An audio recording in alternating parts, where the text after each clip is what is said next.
Hello everyone. Today we are going to see our next topic in the chapter of force and laws of motion. In our previous class we have already covered laws of motion. Okay. So our next topic is impulse.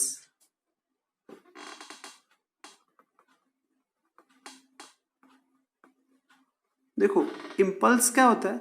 It is a force which act for a small duration of time.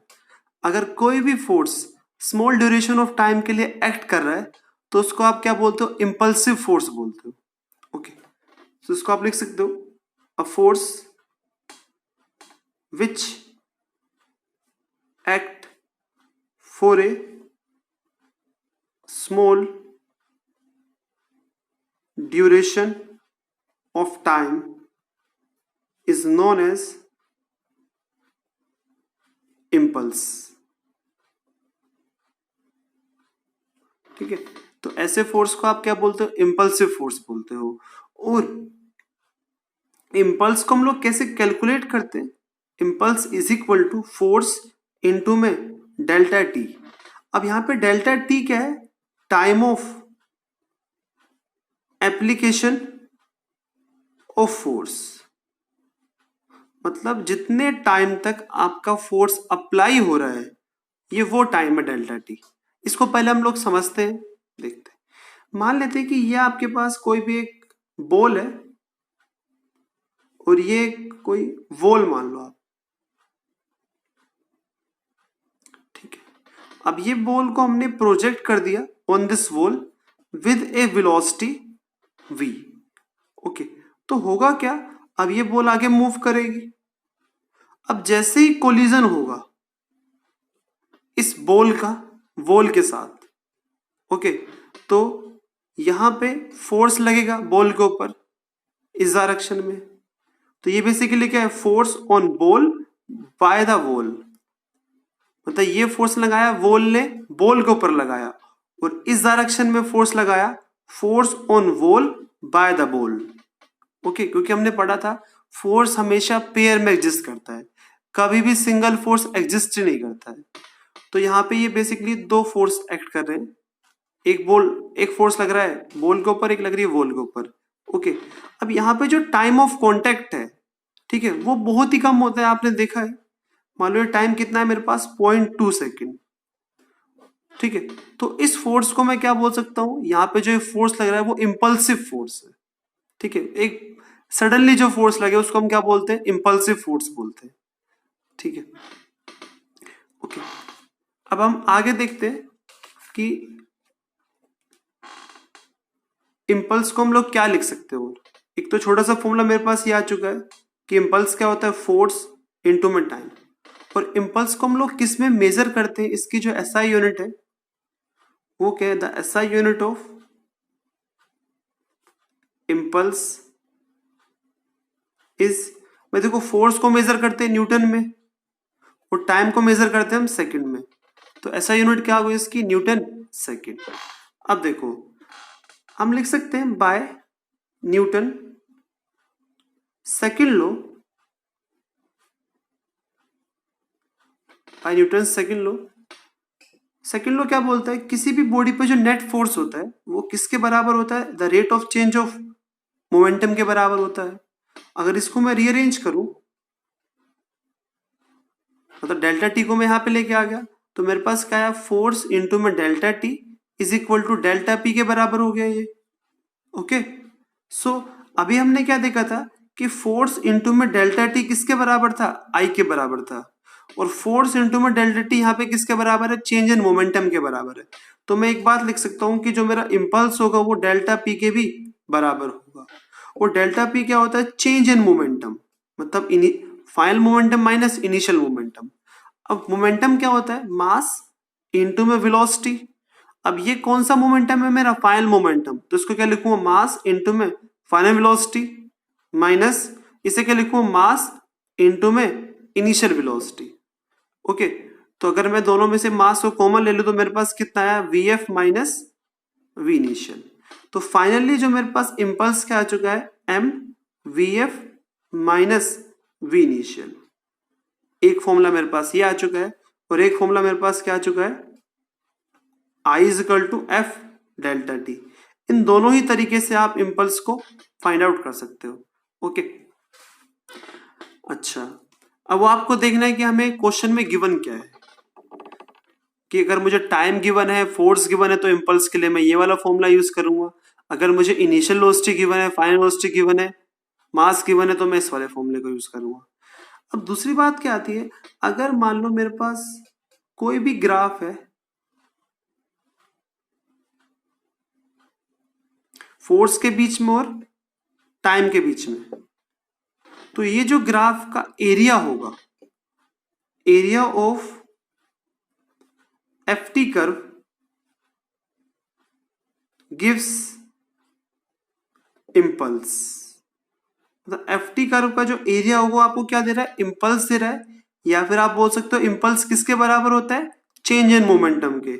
इसको आप बोल सकते हो change, वो क्या देगा हमें, change in momentum देगा। ठीक है, तो अब एक बार ये देखते हैं कैसे ये हमें एरिया चेंज इन मोमेंटम में इम्पल्स देता है। देखो, हम लोगों ने इससे पहले वाले चैप्टर में देखा था, ठीक है, कि अगर मान लो हमारे पास कोई भी कर्व है, ये ग्राफ है, वेलोसिटी और टाइम के बीच में, उसका जो एरिया होता है वो क्या देता है, डिस्प्लेसमेंट देता है। The area of VT gives displacement. ये बात आप कैसे बोल पा रहे थे, क्योंकि जो डिस्प्लेसमेंट होता है वो क्या होता है, वेलोसिटी इनटू में टाइम। ठीक है भाई, अगर आप चेक करना चाहते हो तो इसको चेक कर सकते हो कैसे। अगर मान लो मेरे पास ये कोई स्ट्रेट लाइन है, मतलब हमारे पास जो कर्व आया वो कैसा है, स्ट्रेट लाइन आ गया। अब इस लाइन ने जितना एरिया बाउंड कर रखा है वो मान लो ये एरिया है मेरे पास। ठीक है, अब इस एरिया की शेप कैसी है, रेक्टेंगुलर। हमने क्या बोला, जब टाइम क्या था 0, तो वेलोसिटी मान लो क्या थी उसकी, v1 मीटर पर सेकेंड, और ये वेलोसिटी हर एक टाइम पे कांस्टेंट रही। ओके, और यहां पे टाइम कितना हो गया मेरा, t सेकेंड। तो यहां पे लेंथ किसके बराबर है, t के बराबर है। विड्थ किसके बराबर है, v1 के बराबर है। तो ये मेरे पास क्या आ चुका, एरिया आ चुका है। और हम क्या बोल सकते हैं, अगर मेरे पास कोई भी फंक्शन है वेलोसिटी इनटू में टाइम की फॉर्म में, तो हमेशा वो किसके बराबर होगा, डिस्प्लेसमेंट के बराबर होगा। ठीक है, तो एरिया किसको रिप्रेजेंट कर रहा है, यहां पे डिस्प्लेसमेंट को रिप्रेजेंट कर रहा है। ऐसे ही अगर आपके पास कोई भी ग्राफ है वी और टी के बीच में, तो वो हमेशा आपको क्या देगा, इम्पल्स देगा। इसको आप लोग ऐसे लिख सकते हो, अगर मान लो मेरे पास कोई भी एक स्ट्रेट लाइन है, ठीक है, तो अगेन यहाँ टाइम, अगर यहाँ पे मान लो फोर्स कितना है मेरे पास, F1, यहाँ पे टाइम, ये कितने देर तक फोर्स एक्ट किया, t टाइम तक, या t1 टाइम तक मान लो एक्ट किया, तो इसका एरिया मेरे पास क्या रहेगा, F1 t1। और अभी हमने देखा था, अगर फोर्स इनटू में टाइम हमें क्या देता है, हमेशा इम्पल्स देता है। तो अगर कोई भी फंक्शन है फोर्स इनटू में टाइम की फॉर्म में, तो हमेशा क्या देगा, वो हमें इम्पल्स देता है। ओके, और वो किसको देता है, चेंज इन मोमेंटम को भी देता है। तो ये बेसिकली एक छोटा सा आइडिया था इम्पल्स के बारे में। अब हम लोग कुछ न्यूमेरिकल देखने वाले हैं इस इम्पल्स के ऊपर। ओके, सो फर्स्ट न्यूमेरिकल क्या है, मान लेते हैं कि कोई मान लो क्रिकेटर है, उसने अपने बैट की हेल्प से किसी बॉल को हिट कर दिया। ये मान लो कोई क्रिकेटर का बैट है, ठीक है, और ये मान लो कोई बॉल है जो कि मूव कर रही थी 54 किलोमीटर पर आवर से। उसने अपने बैट से हिट कर दिया इसको। आफ्टर हिटिंग जो बॉल है वो मूव कर रही थी 90 किलोमीटर पर आवर से। ठीक है, तो मैं एक बात लिख सकता हूं, और जो मास ऑफ बॉल है वो मान लो कितना है मेरे पास, 100 ग्राम। ठीक है, तो मुझसे पूछ क्या रहा है वो, find the force exerted by bat on the ball if the time of contact is 0.1 second. ठीक है, मतलब टाइम ऑफ कॉन्टैक्ट का मतलब क्या है, कितने टाइम तक फोर्स लगा है आपका, 0.1 सेकेंड तक फोर्स लगा है। ओके, तो अब हम लोग कैसे अप्रोच करेंगे कि भाई देखो, पहले हम लोग लिखते हैं गिवन क्या है, मुझे गिवन क्या दिया है अपने को, वी इनिशियल गिवन है, मतलब बिफोर, वी इनिशियल क्या होता है, velocity of object before collision, मतलब कोलिजन होने से पहले उसकी वेलोसिटी क्या थी। और वी एफ क्या होता है, velocity of object after collision. Okay, ये आपको याद रखना है, वी इनिशियल होता है velocity of object before collision, we F is the velocity of object after collision. और मास मुझे गिवन है, इस मास को मैं लिख सकता हूं किलोग्राम में, और टाइम गिवन है मुझे 0.1 सेकेंड। मुझसे फोर्स पूछ रहा है। अभी हमने देखा था यहां से कि जो मेरा आई है वो किसके बराबर होता है, एफ डेल्टा टी के बराबर होता है, और आई इसके बराबर भी होता है। तो मैं लिख सकता हूं अगर ये इसके बराबर है, ये इसके बराबर, तो ये इसके बराबर भी होगा। तो मेरे पास क्या है यहां से, एफ डेल्टा टी किसके बराबर होगा, M V F minus V initial के। सो यहां से फोर्स कितना आ जाएगा, M V F minus V initial upon में डेल्टा टी। ओके, सो अब आप इन सभी की वैल्यू पुट कर दो। अब उससे पहले आपको ना वेलोसिटी को कन्वर्ट करना पड़ेगा मीटर पर सेकंड में, क्योंकि यहाँ पे टाइम हमें सेकंड में गिवन है। ठीक है, तो इस वजह से मैं इसको कन्वर्ट करता हूँ बाय मल्टीप्लाई बाय 5/18। तो यहाँ से कितना आ गया मेरे पास, ये 15 मीटर पर सेकंड। और यहाँ से वी एफ कितना आ जाएगा, 90 इंटू में 5/18 से 25 मीटर पर सेकंड। तो आपके पास वी आई भी आ गया और वी एफ भी आ गया। अब इन सब की वैल्यू पुट कर दो। मास कितना है मेरे पास 0.1 kg, वी एफ कितना है 25, वी इनिशियल कितना है 15, टाइम कितना है 0.1। तो 0.01 से 0.1 चला गया, तो यहां से कितना आ गया मेरे पास 10। अब फोर्स को हम लोग किसे मेजर करते हैं, न्यूटन में। ओके, तो आप इस तरीके से फोर्स निकाल सकते हो। अब एक क्वेश्चन और देखते हैं हम लोग। अगेन मैं बोल रहा हूं कि वी आई क्या होता है और वी एफ क्या होता है। V I is the velocity of object before applying the force, V F is the velocity of object after applying the force. ठीक है, ये बहुत टीडियस कई बार होता है कि बच्चे समझ नहीं पाते वी आई क्या होता है, वी एफ क्या होता है। अब हम लोग देखते हैं छोटा सा क्वेश्चन और देखते हैं कि मान लेते हैं कि आपके पास कोई भी एक स्टील बॉल है, steel ball of mass 10 kg is released from a height of 5 metre. मतलब आपने किसी स्टील बॉल को रिलीज कर दिया from a height of 10 metre, और आपसे पूछ रहा है find the impulse imparted by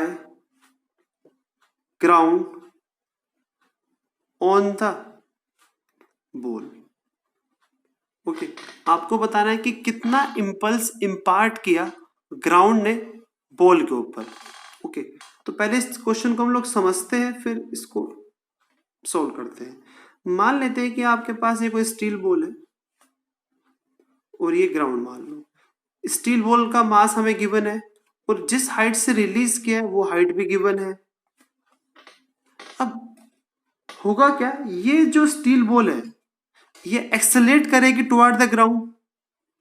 अब इसकी लगातार वेलोसिटी बढ़ती जा रही है क्योंकि ग्राउंड इसके ऊपर अट्रैक्टिव फोर्स लगा रहा है, तो उस फोर्स की वजह से ये एक्सेलरेट करता जाएगा कंटिन्यूसली।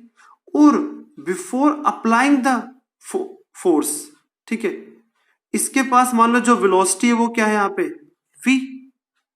ओके, मतलब मैंने बताया था आपको जो vi होता है, ठीक है, वो क्या होता है, velocity of object before collision.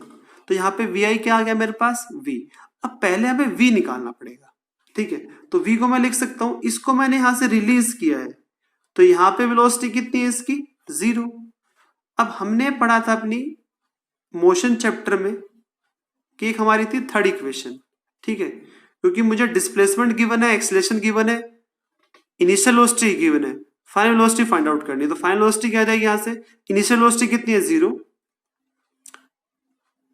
Acceleration कितना है नीचे की तरफ, नीचे की तरफ है तो नेगेटिव होगा, और वो कितने से एक्सीलरेट कर रहा होता है, नीचे की तरफ 10 से। तो क्या बोलूंगा, जो मेरा एक्सीलरेशन होगा वो किसके बराबर होगा, -10 मीटर पर सेकेंड स्क्वायर के। और जो डिस्प्लेसमेंट है अगेन वो नीचे की तरफ है तो वो भी नेगेटिव है, तो डिस्प्लेसमेंट मेरे नीचे की तरफ है। तो फाइनली मेरे पास क्या आ गया यहाँ से, 2 इंटू में 10 20, 20 इंटू में 500। तो जब इसको आप सिंप्लीफाई करोगे तो क्या आ जाएगा मेरे पास, +-10। ओके, क्योंकि अगर मैं प्लस का स्क्वायर करूं तो 100 आता है, माइनस का करूं जब भी 100 आता है। अब हमें देखना है कि इन दोनों में से मुझे कौन सी वैल्यू पिक करनी है।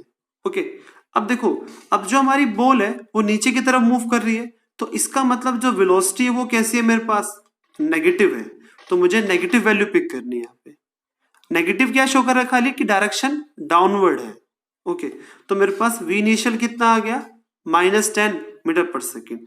अब जो स्टील बॉल होती है, आपने देखा होगा रियल लाइफ में, कभी भी जो हमारी स्टील बॉल है बाउंस बैक तो होती नहीं है, ठीक है। तो हम क्या बोलेंगे, आफ्टर अप्लाइंग द फोर्स, इसके ऊपर फोर्स लगा होगा ऊपर की तरफ। ये बेसिकली क्या है, फोर्स जो किसने लगाया, ग्राउंड ने, इस बॉल के ऊपर। तो force on ball by the ground. तो फोर्स जो लगा वो ऊपर की तरफ है, बट ये बॉल बाउंस तो करेगी नहीं, तो हम क्या बोलेंगे, वीएफ कितना हो चुका है, वीएफ क्या होगा यहाँ पे 0, ठीक है। और मुझे पूछा क्या था, इम्पल्स पूछा था। इम्पल्स क्या होता है मेरे पास, अब मुझे इनिशियल वेलोसिटी गिवन है, फाइनल वेलोसिटी गिवन है, मास गिवन है। मास कितना है इसका 10 kg, वीएफ कितना है 0, वीआई कितना है -10। तो जब आप इसको सिंप्लीफाई करोगे तो कितना आ जाएगा, इम्पल्स 100 न्यूटन सेकेंड या फिर केजी मीटर पर सेकेंड, क्योंकि आप इम्पल्स की 2 यूनिट होती है, एक होता है न्यूटन सेकेंड, एक होता है किलोग्राम मीटर पर सेकेंड। क्योंकि देखो ये बेसिकली क्या था मेरे पास, इम्पल्स, ये भी इम्पल्स था। तो अगर मैं इम्पल्स में से इम्पल्स माइनस करूंगा तो आंसर भी तो इम्पल्स, सॉरी, अगर मोमेंटम में से मोमेंटम माइनस करूंगा, ठीक है, तो आंसर भी तो मेरा मोमेंटम में आएगा। और मोमेंटम की यूनिट क्या होती है, किलोग्राम मीटर पर सेकेंड। ओके, तो ये बहुत अच्छा क्वेश्चन है, आपको प्रैक्टिस करना है, ठीक है।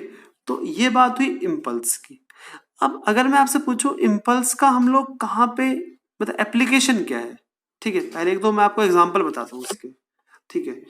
आपने देखा होगा जो क्रिकेटर होता है, जब वो कभी कैच करता है बॉल को, ठीक है, तो वो हमेशा अपने हाथ को पीछे लेके आता है, ठीक है। अगर जैसे मैं थोड़ा सा कोशिश करता हूँ कैसे बन रहा है, ये मान लो किसी भी क्रिकेटर का मान लो हैंड है, ठीक है, थोड़ा आपको समझना ज्यादा है क्योंकि ऐसा, ओके, ये मान लो है हाथ है किसी का। जब ये किसी भी बॉल को कैच करेगा तो बॉल मेरी इस डायरेक्शन में मूव कर रही है, और मान लेते हैं कि इसकी वेलोसिटी कुछ v है, भी बॉल की वेलोसिटी, ठीक है। तो जब इसको कैच करता है तो अपने हाथ को कुछ वो नीचे लेके आता है ना, ठीक है। तो वो नीचे क्यों लेके आता है, लॉजिक क्या है, ठीक है, क्योंकि यहाँ पे जो फोर्स लग रहा है, मैंने आपको बताया जब कभी कोलिजन होगा ना तो आपका हमेशा इंपल्सिव फोर्स होगा वहां पे। तो देखो इस बॉल ने इस क्रिकेटर के हाथ पे क्या लगाया, इंपल्सिव फोर्स लगाया। अब ये चाहता है कि मुझे कम फोर्स लगाना पड़े इसके ऊपर, क्योंकि देखो जो बॉल है वो किसके ऊपर फोर्स लगा रही है, हाथ के ऊपर लगा रही है। अब इसको रजिस्ट करना है, इस क्रिकेटर को रजिस्ट करना है इसके मोशन को, तो ये फोर्स लगाएगा ऊपर की तरफ। ये बेसिकली क्या है, force on ball by the cricketer, okay. और जो बॉल फोर्स लगा रही होगी वो नीचे की तरफ होगी, force on man by the ball, okay, या force on cricketer by the ball. अब ये चाहता है कि मुझे कम फोर्स लगाना पड़े, ठीक है, जिससे कि फाइनली ये बॉल रेस्ट पे आ जाए। इसी कोशिश क्या है कि फाइनली बॉल रेस्ट पे आ जाए। मान लेते हैं कि यहां पे ये बॉल रेस्ट पे आ गई, ठीक है, तो इसका जो मोमेंटम में चेंज आया, ठीक है, तो मैं क्या बोलूंगा, इनिशियल मोमेंटम कुछ था इसके पास, बट फाइनल मोमेंटम कितना है इसका 0। इनिशियल मोमेंटम मान लो मास इसका था m, वेलोसिटी क्या थी v, ओके। सो अभी हमने पढ़ा था चेंज इन मोमेंटम क्या होता है, फोर्स इनटू में डेल्टा टी। ठीक है, तो करता क्या है ये भाई, जो मोमेंटम में चेंज है तो फिक्स है भाई, इसकी जो इनिशियल वेलोसिटी वो फिक्स हो चुकी है, उसमें तो हम कुछ कर नहीं सकते, और फाइनल वेलोसिटी क्या होनी है इसकी, जीरो होनी है। तो ये चीज तो मेरी फिक्स हुई पड़ी है, इसको तो हम लोग कुछ चेंज कर ही नहीं सकते हैं। ठीक है, अब हमने क्या किया, अगर मुझे कम फोर्स लगाना है, ठीक है, तो हम लोग टाइम को इंक्रीज कर देते हैं। अगर मैं टाइम को इंक्रीज करूंगा तो मुझे फोर्स कम लगाना पड़ेगा, क्योंकि ये चीज तो फिक्स हो चुकी है। ठीक है, तो इसी वजह से वो अपने हाथ को पीछे लेके आता है, जिससे मेरा टाइम ऑफ कांटेक्ट इंक्रीज हो जाए और मुझे इंजीरियस फोर्स कम एक्सपीरियंस हो। अगर वो कम फोर्स लगाएगा तो उसके ऊपर कम फोर्स लगने वाला भी है। ठीक है, तो इस तरीके से हमारा यहाँ पे इम्पल्स एक्ट करता है। या फिर ओके, एक हम लोग एग्जांपल देखते हैं, थर्ड लॉ का भी एक एग्जांपल देख लेते हैं हम लोग। आपने पढ़ा था थर्ड लॉ अच्छी तरह, every action having equal and opposite reaction. अब थर्ड लॉ का एग्जांपल देखते हैं हम लोग, या एप्लीकेशन ऑफ थर्ड लॉ कैसे भी बोल सकते। वॉकिंग ऑफ ए मैन, अब जब हम लोग मूव करते हैं ग्राउंड के ऊपर तो वहां पे भी हमारा थर्ड लॉ काम करता है। कैसे देखते हैं, जैसे ये मान लो कोई ग्राउंड है और ये मान लो मैन कोई,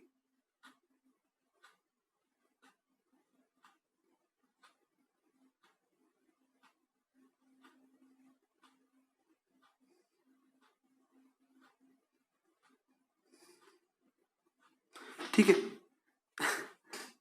ये मान लो आगे की तरफ मूव कर रहा है। ओके, तो देखो जब हम लोग आगे की तरफ मूव करते हैं तो हम लोग क्या करते हैं, अपने पीछे वाले पैर को से प्रेस करते ग्राउंड को नीचे की तरफ। ठीक है, आप देखते हो ना, जब हम लोग कभी आगे मूव करते हैं तो जो हमारा बैक फुट होता है वो प्रेस कर रहा होता है ग्राउंड को नीचे की तरफ। अब जो फोर्स लगाया इस फुट ने ग्राउंड के ऊपर वो इस डायरेक्शन में होगा। तो ये बेसिकली क्या है, force on ground by the man. अब फोर्स हमेशा एग्जिस्ट करता है किसमें, पेयर में। तो इसके बदले में जो ग्राउंड है वो इस मैन के ऊपर फोर्स लगाएगा ऑपोजिट डायरेक्शन में। ठीक है, तो मैन के ऊपर फोर्स लगा इस डायरेक्शन में, मतलब force on man by the ground. Okay, तो अब इस फोर्स का एक कंपोनेंट हमें हेल्प करता है आगे की तरफ मूव करने में। ओके, मतलब फोर्स का ये कंपोनेंट होता है वो हमें हेल्प करता है इस फॉरवर्ड डायरेक्शन में मूव करने के लिए। इसी वजह से हम लोग क्या बोलते हैं कि जो वॉकिंग है वो किसके ऊपर काम करती है, हमारे थर्ड लॉ पे काम करती है। ओके, अब हम लोग देखते हैं next, propulsion of A rocket.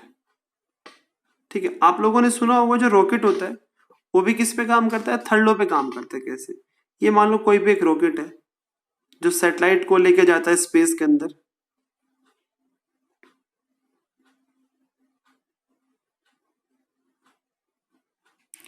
Okay, ये हमारा रॉकेट है। अब इसके अंदर हमारी फ्यूल होता है। अब जब वो फ्यूल बर्न होता है तो उसकी जो एग्जॉस्ट गैस होती है वो इस ग्राउंड को के ऊपर एक प्रेशर एक्सर्ट करती है नीचे की तरफ। ठीक है, उस प्रेशर की वजह से एक फोर्स जनरेट होता है ग्राउंड के ऊपर, और हमने अभी पढ़ा था फोर्स हमेशा पेयर में एग्जिस्ट करता है। तो जितना फोर्स ये रॉकेट लगा रहा है ग्राउंड के ऊपर नीचे की तरफ, उतना ही फोर्स ये ग्राउंड इसके ऊपर लगाएगा ऊपर की तरफ। ओके, तो जो हमारा रॉकेट है जिसकी वजह से अपवर्ड डायरेक्शन में मूव करता है। ठीक है, तो ये दोनों ही एग्जांपल किसके ऊपर बेस्ड है, हमारे थर्ड लॉ के ऊपर बेस्ड है। ठीक है, ओके।